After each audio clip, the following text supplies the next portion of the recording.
பௌர்ணமி இரவில் திருவண்ணாமலை கிரிவலம் செல்லும் அனுபவம் பலருக்கும் சாதாரண நடைப்பயணம் போல இருக்காது. அந்த இரவில் மலை முழுவதும் ஒரு விதமான அமைதி, பக்தி, மனநிறைவு கலந்த உணர்வு பரவியிருக்கும்.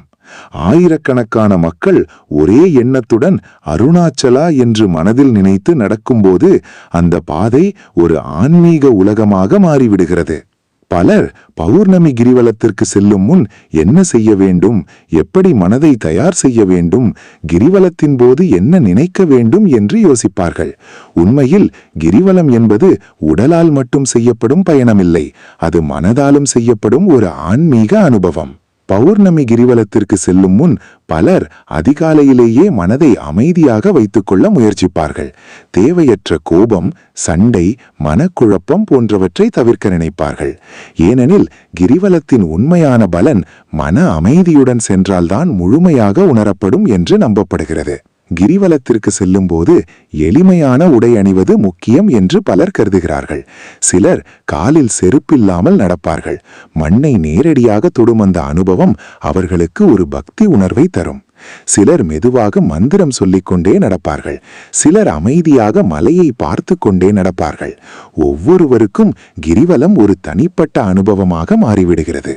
பௌர்ணமி இரவில் நில ஒளி மலையின் மீது விழும்போது அந்த காட்சி பலரின் மனதை ஆழமாக தொடும். அந்த நேரத்தில் பலர் வாழ்க்கையில் நடந்த விஷயங்களை நினைத்து அமைதியாக நடப்பார்கள். சிலர் மனதிலிருந்த கவலைகளை இறைவனிடம் ஒப்படைப்பார்கள். சிலர் எந்த வேண்டுதலும் இல்லாமல் நன்றி உணர்வுடன் மட்டும் கிரிவலம் செல்வார்கள். கிரிவலத்தின் போது அவசரப்படாமல் செல்வது முக்கியம் என்று பலரும் கூறுவார்கள். ஏனெனில் இது போட்டி போட்டு முடிக்க வேண்டிய பயணம் அல்ல. ஒவ்வொரு அடியையும் உணர்ந்து நடக்கும்போதுதான் அந்த அனுபவத்தின் அர்த்தம் புரியும். சிலர் வழியில் இருக்கும் லிங்கங்களை தரிசித்து நின்று பிரார்த்தனை செய்வார்கள். சிலர் தீபமேற்றி வணங்குவார்கள். சிலர் சாமியார்களிடம் ஆசீர்வாதம் பெறுவார்கள். பௌர்ணமி கிரிவலத்தில் செய்ய வேண்டிய முக்கியமான விஷயங்களில் ஒன்று மனதை அமைதியாக வைத்துக் கொள்வது. அதிகமாக பேசாமல், பிறரை குறை சொல்லாமல், கோபப்படாமல் நடப்பது பலருக்கும் ஒரு நல்ல ஆன்மீக அனுபவத்தை தரும். ஏனெனில் அந்த பாதையில் ஆயிரக்கணக்கான மக்கள் பலவிதமான வாழ்க்கை சுமைகளுடன் வருகிறார்கள். ஆனால் கிரிவலம் முடிந்து திரும்பும்போது அவர்களின் மனதில் ஒரு விதமான லேசான உணர்வு உருவாகும். பலர் கிரிவலத்தின் போது அன்னதானம் செய்வார்கள். சிலர் தண்ணீர் வழங்குவார்கள். சிலர் பாதையில் சோர்வாக இருப்பவர்களுக்கு உதவுவார்கள். இந்த உதவிகள் எல்லாம் அந்த இரவின் பக்தி உணர்வை இன்னும் அதிகரிக்க செய்கிறது. தன்னால் முடிந்த உதவி செய்வது கூட ஒரு வகையான வழிபாடாகவே பார்க்கப்படுகிறது. கிரிவலம் செல்லும்போது மலையை அடிக்கடி பார்த்து கொண்டே செல்ல வேண்டும் என்று சிலர் கூறுவார்கள். ஏனெனில் அருணாச்சல மலைவே சிவனின் வடிவமாக கருதப்படுகிறது.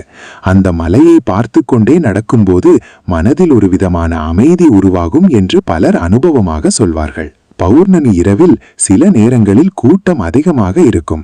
இருந்தாலும் அந்த கூட்டத்தில் கூட ஒரு தனி அமைதி இருக்கும்.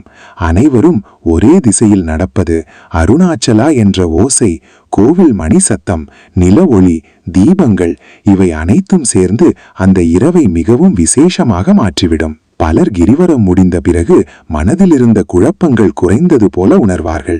சிலருக்கு புதிய நம்பிக்கை உருவாகும். சிலர் மீண்டும் மீண்டும் கிரிவலம் செல்ல வேண்டும் என்ற உணர்வை பெறுவார்கள். அதனால்தான் பௌர்ணமி கிரிவலம் பலருக்கும் ஒரு ஆன்மீக அனுபவமாக மாறுகிறது. இறுதியாக பௌர்ணமி கிரிவலத்தில் செய்ய வேண்டிய மிக முக்கியமான விஷயம் பக்தியுடன், அமைதியுடன், நல்ல எண்ணங்களுடன் நடப்பது. ஏனெனில் கிரிவலத்தின் உண்மையான அர்த்தம் காலால் நடந்த தூரத்தில் இல்லை, மனம் எவ்வளவு அமைதியை அடைகிறது என்பதில்தான் இருக்கிறது.